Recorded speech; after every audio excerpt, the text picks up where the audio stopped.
आयुर्वेद शास्त्रानुसार बाल्यावस्थेमध्ये कफदोष, तारुण्यावस्थेमध्ये पित्तदोष आणि वार्धक्यावस्थेमध्ये वातदोषाचं प्राबल्य असतं। त्यामुळेच त्या वयामध्ये त्या दोषाचे आजार होणं हे खूप स्वाभाविक आहे। नमस्कार, मी डॉक्टर क्षितिजा सिंपल आयुर्वेदमध्ये तुम्हा सर्वांचं मनापासून स्वागत। लहान मुलांमध्ये म्हणजे सतत कफ होत असेल, नाकामध्ये असेल किंवा छातीमध्ये, तर ते व्यवस्थित खात नाहीत। लहान बाळांमध्ये सुद्धा कफ झाला तर त्यांना दूध व्यवस्थित पिता येत नाही, त्यामुळेच त्यांचं वजन, उंची व्यवस्थित वाढत नाही, श्वास घ्यायला त्रास होतो, त्यामुळे झोप देखील शांत होत नाही, सतत चिडचिड करतात, स्मरणशक्तीचा विकास चांगल्या प्रकारे होत नाही किंवा त्यांचे उच्चार जे आहेत ते देखील स्पष्ट होत नाहीत। त्यामुळेच लहान मुलांमध्ये सतत सर्दी, खोकला होत असेल तर ते मुळापासून बरं करण्यासाठी काय घरगुती रामबाण उपाय करता येतील याचा व्हिडिओ आधीच मी पोस्ट केलेला आहे। त्याला तुम्ही सर्वांनी खूप छान प्रतिसाद दिलेला आहे। तर हे जे मुलांमध्ये सर्दी, खोकला होतो किंवा कफ विशेषतः जो होतो तो आपल्याच पालकांच्या काही विशिष्ट चुकांमुळे होत असतो। तर त्या चुका टाळून आपण हा जो मुलांमध्ये होणारा कफ आहे तो थांबवू शकतो। तर त्या चुका कोणत्या आहेत किंवा ते कसं टाळता येईल हे आजच्या या भागामध्ये आपण पाहणार आहोत। त्यामुळे पूर्ण व्हिडिओ नक्की पहा। आवडला तर नक्कीच लाईक करा, इतर पालकांसोबत देखील शेअर करा आणि असेच अजून व्हिडिओ पाहण्यासाठी चॅनलला लगेचच सबस्क्राईब करून ठेवा। तर सगळ्यात पहिलं जे आहे ते म्हणजे की दूध, बाळाचं पहिलं अन्न बऱ्याच मुलांना आवडतं, त्याशिवाय झोपही येत नाही, खूप हेल्दीही आहे। पण आयुर्वेदानुसार दूध हे पचायला जड आणि कफ वाढवणार आहे। त्यातच आपण मुलांना सहन होईल की नाही किंवा पिता येणार नाही म्हणून खूप थंड झालेलं दूध जे आहे ते देतो। तर कधीही असं खूप थंड झालेलं दूध मुलांना देऊ नका। शक्य तितकं त्यांना पिता येईल अशा पद्धतीने गरम दूधच देणं आवश्यक आहे थंडीच्या दिवसामध्ये। किंवा थोडंसं जरी त्यांना सर्दी वगैरे झालेली वाटते तर अशा वेळेला त्यामध्ये शुद्ध हळद पावडर, सुंठ, जायफळ हे त्याची पावडर किंवा खूप लहान असतील तर ते सहाणेवर उगाळून अशा पद्धतीनेच दुधामध्ये घालून द्यावं। उन्हाळ्याचे दिवस असतील तर सुंठ आणि विलायची असं आपण देऊ शकतो। बोनविटा वगैरे जे आहे ते खूप चिकट असतं, तर त्यामुळेच कफ जो आहे तो वाढीस लागतो। बऱ्याचदा मुलांना सवय असते हे पिण्याची, पण ती एकदम पण बंद करू नका। हळूहळू त्याची जी सवय आहे ती कमी करा। थोडीशी मुलं मोठी असतील त्यांना समजावून पण आपण सांगू शकतो की हे आपल्यासाठी कितपत चांगलं आहे किंवा हे हेल्दी आहे अशा पद्धतीने। शिवाय मुलांना जे फ्रीज मधलं दूध आहे, म्हणजे मुलं जर का लहान घरामध्ये असतील तर शक्यतो दूध हे फ्रीजमध्ये ठेवू नका, वरतीच राहू द्या, कारण फ्रीज मधल्या दुधामुळे देखील कफ हा प्रचंड वाढतो। दुसरं जे आहे ते म्हणजे की दुधासोबत फळ देणं, म्हणजे बऱ्याचदा आपण मिल्कशेक असतील किंवा दूध केळीचं शिकरण म्हणजे मुलं आवडीने खातात किंवा वजन वाढवण्यासाठी म्हणून वगैरे कुठेतरी ऐकलेलं असतं आणि रोज आपण ते मुलांना देतो। तर आयुर्वेदानुसार दूध आणि फळाचं जे कॉम्बिनेशन आहे ते कफ प्रचंड प्रमाणात वाढवतं, शिवाय त्वचा विकार देखील त्यामुळे वाढीस लागतात। म्हणजे अगदी कधीतरी दुपारच्या वेळेला चव म्हणून ते खाणं इतपत ठीक आहे, परंतु अगदी पोटभरीचा आहार म्हणून किंवा पौष्टिक आहे म्हणून देऊ नका। फक्त दूध आणि फळ एवढंच नाही तर असंच सहज येता जाता मुलं काहीतरी काकडी खातात किंवा गाजर खातात आणि वरून लगेचच दूध पितात। तर यामुळे देखील किंवा रात्रीच्या वेळेला काकडी वगैरे म्हणजे हेल्दी आहे, पण तू जर का त्याची खाण्याची वेळ चुकली किंवा कॉम्बिनेशन चुकीचं असेल तर त्यामुळे सुद्धा कफ हा प्रचंड प्रमाणात वाढतो। किंवा कुठलीही फळं देखील खाताना आयुर्वेदानुसार सांगितलेलं आहे सूर्यास्तानंतर ती खाऊ नयेत, दिवसाच फळं खाणं हे योग्य आहे। सूर्यास्तानंतर खाल्ली तर आपल्या मोठ्यांमध्ये सुद्धा तो कफ जो आहे तो प्रचंड प्रमाणामध्ये वाढतो। शिवाय दूध आणि बिस्किट, म्हणजे दूध हे हेल्दी आहेच, पण त्यामध्ये आपण बऱ्याचदा बिस्किट वगैरे मुलांना देतो किंवा ते त्याचं मिक्सचर असं कधीतरी इमर्जन्सीमध्ये देणं ठीक आहे, पण यामुळे सुद्धा कफ वाढतो। मुलांमध्ये पोटदुखीचा वगैरे जो त्रास आहे तो देखील प्रचंड वाढतो, त्यामुळे दूध बिस्किटचं कॉम्बिनेशन सुद्धा टाळणं हे गरजेचं आहे। महत्वाचं म्हणजे लहान मुलांमध्ये चॉकलेट, बिस्किट खाण्याची सवय असते, हे जसे दातांना चिटकतात तसेच ते घशामध्ये, छातीमध्ये गेल्यानंतर किंवा पूर्ण शरीरामध्येच कफाचं जे प्रमाण आहे ते वाढवतात। वेफर्स असतील, कुरकुरे, मैद्याचे कुठलेही पदार्थ हे पचायला जड असतात, तसेच वेफर्स, कुरकुरेमध्ये तेल कोणत्या क्वालिटीचं वापरलेलं असतं हे आपल्या सर्वांनाच माहिती आहे। त्यामुळे तर साहजिकच त्यांच्यामध्ये खोकला, कफ होणं हे खूप कॉमन आहे. जेव्हा थोडी जरी मुलांना सर्दी झालेली आहे, खोकला वगैरे लागलेला आहे, तर अशा वेळेला बिलकुलच हे काहीही द्यायचं नाहीये. ते हट्ट करतील, रडतील, पण त्यांच्या आरोग्यासाठी हे त्यांना समजणं गरजेचं आहे की योग्य नाहीये खाणं. किंवा बऱ्याचदा हे असं नुसतंच आपण खाल्ल्यानंतर तर कफ वाढवतातच. किंवा मिठाई असतील, अति गोड पदार्थ, इव्हन गूळ जरी असेल, तो खूप पौष्टिक आहे पण अति प्रमाणामध्ये खाल्ला गेला, काही मुलांना खूप जास्त आवडतो, तर तो सुद्धा अति प्रमाणामध्ये खाल्ला तर त्याच्यामुळे देखील कफ जो आहे तो वाढतो.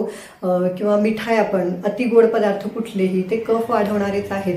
आणि विशेषतः जेवणानंतर जर का आपण असं काहीही खायला देत असू, बऱ्याचदा असं होतं की एवढं जेवण संपव, मग मी तुला एक चॉकलेट देईन, किंवा असं बऱ्याचदा आपण काय काय मुलांना आमिष दाखवतो. तर हे जे आहे जेवणानंतर गोड पदार्थ किंवा चॉकलेट, बिस्किट खाणं हे खूप जास्त प्रमाणामध्ये रिस्की आहे. तर हे टाळणं गरजेचं आहे. फक्त लहान मुलांमध्येच नाही तर लहान बाळांमध्ये देखील बऱ्याचदा कफ होतो. तर जी ब्रेस्ट फीडिंग मदर आहे, जी स्तनदा माता आहे, तिने देखील हे सर्व मगाशी पण मी जे सांगितलेलं आहे, दुधाचे नियम असतील किंवा दूध फळं वगैरे, हे सगळं पाळणं आवश्यक आहे. त्यामुळे बाळाचा जो कफ आहे तो आपण नक्कीच टाळू शकतो. चौथं म्हणजे की मुलांचा जो आहार आहे. बरीच मुलं खूप जास्त गोड खातात किंवा तिखट बिलकुलच खात नाहीत, मिठाचंच लागतं त्यांना खायला. तर थोडंफार तरी तिखट खाणं मुलांनी हे खूप गरजेचं आहे. त्यामुळे शरीरातील जो कफ आहे तो कमी करण्यासाठी, बॅलन्स करण्यासाठी मदत होते.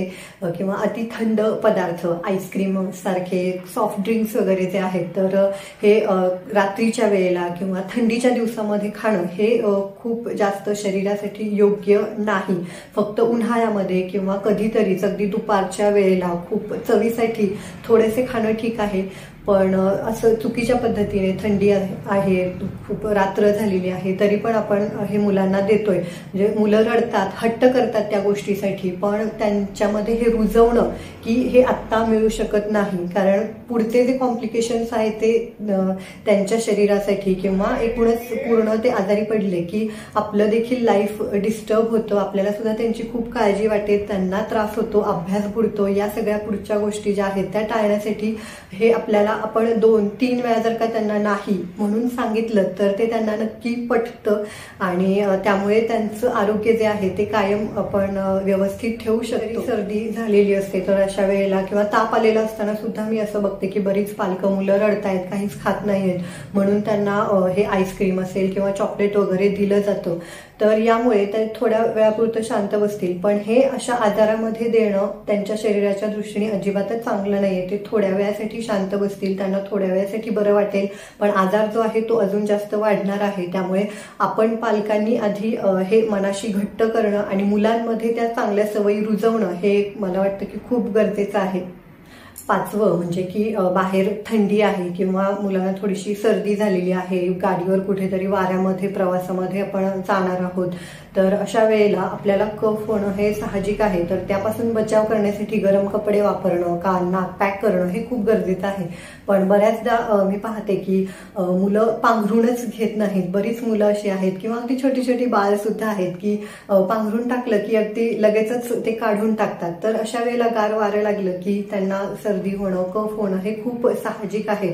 तर अशा वेळेला आपण काय करू शकतो की एक छोटी बाळ असतील तर त्यांच्यासाठी पूर्ण पॅक होतील असे वनजी असतात किंवा फुल स्लीवचे कपडे वापरणं, 2-3 आपल्या साध्या कपड्यांचे लेअर हे करून त्यांना झोपवणं हे गरजेचं आहे. किंवा मोठी मुलं असतील तर त्यांच्यासाठी अगदी पातळ असे थर्मल विअर पण मिळतात. हे जरी घातले तरी देखील खूप आपल्याला थंडीपासून प्रोटेक्शन मिळतं. यामुळे त्यांची स्किन जी आहे ती सुद्धा खूप छान सॉफ्ट अशी राहते. मोठी मुलं असतील तर त्यांच्यामध्ये सुद्धा, किंवा अगदी 6 महिने वर्षाची वगैरे मुलं आहेत, गाडीवर कुठेतरी बाहेर जायचंय, तर अशा वेळेला कान पॅक करणं, स्वेटर वगैरे घालणं हे कंपल्सरी करणं गरजेचं आहे. कटाक्षाने आपण त्याकडे लक्ष देणं गरजेचं आहे. मुलांना बऱ्याचदा आवडत नाही हे घालायला, नको म्हणतात, पण अशा वेळेला आपण पालकांनी स्ट्रिक्ट होणं, हे घातलं तरच तुला बाहेर नेऊ, नाहीतर नेणार नाही, असं स्ट्रिक्ट होणं गरजेचं आहे. कारण हे त्यांच्या आरोग्यासाठी गरजेचं आहे. एकदा त्यांना या सवयी लागल्या की पुन्हा आपल्याला फारशी तसदी घेण्याची गरज पडत नाही. ते स्वतःच हे सगळं करायला शिकतात आणि त्यांचं आरोग्य जे आहे ते अबाधित राहतं. थंडीचे दिवस नसतील तरी देखील छोटी छोटी बाळं जरी असतील तर त्यांच्यामध्ये देखील कपडे जे आहेत ते व्यवस्थित घालणं, सॉक्सचा वापर करणं, कानाला वगैरे बांधणं हे खूप गरजेचं आहे. शेवटची चूक जी टाळणं गरजेचं आहे. मुलांना थोडीशी जरी सर्दी झाली की लगेचच सर्दी खोकल्याचे जे औषधं आहेत ती दिली जातात. नाक गळणं थांबतं, पण तो कफ जो आहे तो आतमध्येच तसा साठत जातो नाकामध्ये, नंतर छातीमध्ये उतरतो, घट्ट होत जातो आणि तो बाहेर काढणं खूप अवघड होऊन बसतं. त्यामुळे थोडीशी सर्दी झाली तर त्यावरती मी जे सांगितलेले आहेत वेखंड, जायफळ, ज्येष्ठ मध, हळकुंड यासारखे जे घरगुती उपाय आहेत ते करणं खूप गरजेचं आहे. थोडंसं शेक वगैरे देणं. आपल्याला थोडीशी मेहनत घ्यावी लागते, पण मुलांसाठी एवढं तरी आपण नक्कीच करू शकतो. तर थोडीशी काळजी नक्की घ्या. हे ज्या चुका आहेत त्या टाळा आणि त्यांना कायम निरोगी आनंदी ठेवा. ची माहिती आवडली तर नक्की व्हिडिओला लाईक करा. इतरही पालकांसोबत जास्तीत जास्त माहिती शेअर करा, जेणेकरून सर्वांनाच याचा फायदा होईल. आणि असेच कायम व्हिडिओ पाहण्यासाठी खाली दिलेल्या लाल रंगाच्या सबस्क्राईबच्या बटनावर क्लिक करून शेजारी जे घंटीचं बटन दिलेलं आहे ते देखील प्रेस करा, जेणेकरून जेव्हा कधी मी नवीन व्हिडिओ अपलोड करेन त्याचं नोटिफिकेशन हे लगेचच तुमच्यापर्यंत पोहोचेल. आजचा व्हिडिओ पूर्ण पाहिल्याबद्दल धन्यवाद.